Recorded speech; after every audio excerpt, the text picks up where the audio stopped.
Hi guys, Sasha from Mobile Geeks here. We are in Berlin in the Puro Sky Lounge and there's an ASUS event happening right now, and this is the new ASUS Padfone Infinity that got launched during the Mobile World Congress back in late February. We've been already publishing our hands-on video, but what I would love to do is right now to kind of compare it to some other flagship phones, especially the HTC one, just to give you an idea of the specifications of the Padfone Infinity. Oh, by the way, I'm not going to bother you with the docking station of the tablet right now, which is almost the same as the one that we saw with the Padfone 2, so they kind of changed the mechanism on the back, so it kind of turned into a slider. But let's talk about the Padfone Infinity. But first of all, what you notice, it's a beautiful 5-inch display. 1080p is the resolution. It comes with a quad-core SoC, that's a Qualcomm Snapdragon 600, clocked at 1.7 gigahertz. That also means it comes with a Adreno 320 GPU, which is one of the leading GPUs on the market right now. 2 gigabytes of RAM, and there's 64 gigabytes of internal storage that you can't upgrade with a micro SD card anymore. There's also a sealed battery in here. It's a 2400 milliampere battery, which should be good to get you through the day. It's running Android Jelly Bean. Let me just check it out.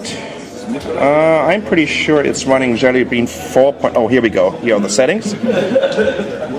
Well, that's the German version, as you can see. So it's running Android Jelly Bean 4.1.2.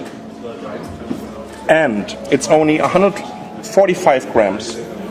And I think this is like, oh Jesus, 8.9, almost 9 millimeters thick. Now let's compare it to, in my opinion, the best smartphone that is available on the market right now. So this is the HTC One that I've been just stealing from our friends from AndroidNext.de. The button's on top. Well, obviously, I have, here we go, finally. That took me a while. So compared to the Padfone Infinity, the HTC One comes with a 4.7-inch display with the same resolution. That means 1080p, so 1920 by 1080. That means the pixel density is a little bit higher here on the HTC One. It has a beautiful aluminum case. I just love this unibody case. The look and feel of this device is just absolutely amazing. It's running on the same processor. That means it's also a quad-core Qualcomm Snapdragon 600 at 1.6 gigahertz. It weighs 143 grams. That's 2 grams lighter than the Padfone Infinity. It's a little bit thicker, 9.3 millimeters. Well, as you can see, it's kind of a little bit, curved on the back. Let's just compare this to the Padfone Infinity. There you go. And it's also running Android Jelly Bean 4.1, I would guess.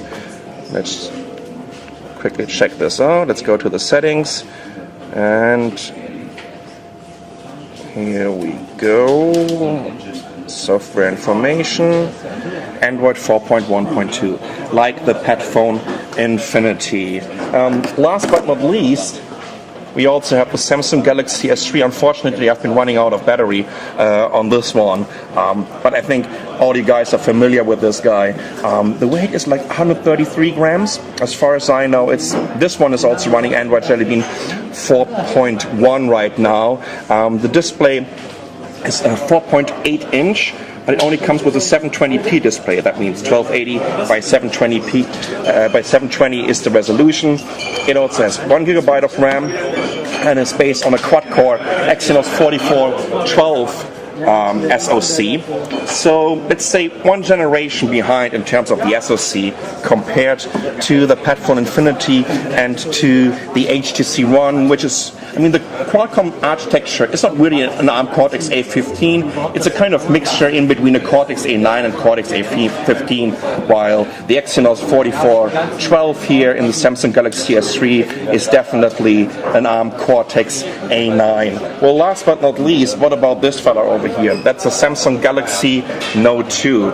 Definitely a little bit bigger, just to give you an idea of this. So this is based on a 5.5-inch display. Once again, 720p. Once again, a Super AMOLED display, while this one is, I think they're using a Super LCD 3, as far as I know. In terms of the rate of this is 108 180, I think 180 or 185 grams. Of course, a little bit thicker. Well, right now it's kind of stuck here in this case. Let's see if I can quickly get it out of there. Here we go. I think this was like 9 millimeters or something like this. So look at the difference here. It's not much bigger, considering that this is half an inch bigger, the display itself. Well, last but not least, let's talk a little bit about the build quality of this device, because what I really love about the Padfone Infinity is just this amazing unibody case, and in my opinion, this is the most beautiful smartphone right after the HTC One. Actually, I'm not even sure. Is the HTC One the better looking one? Is the build quality better? I think it just shows you what these two huge Taiwanese OEMs are capable of building. So that was a quick comparison of the new Padfone Infinity from ASUS with the HTC One, with the Galaxy Note 2, and with the Samsung Galaxy S3. I'm not going to compare this to my Nokia PureView 808, but anyways, thank you so much for watching. I'm Sasha for Mobile Geeks.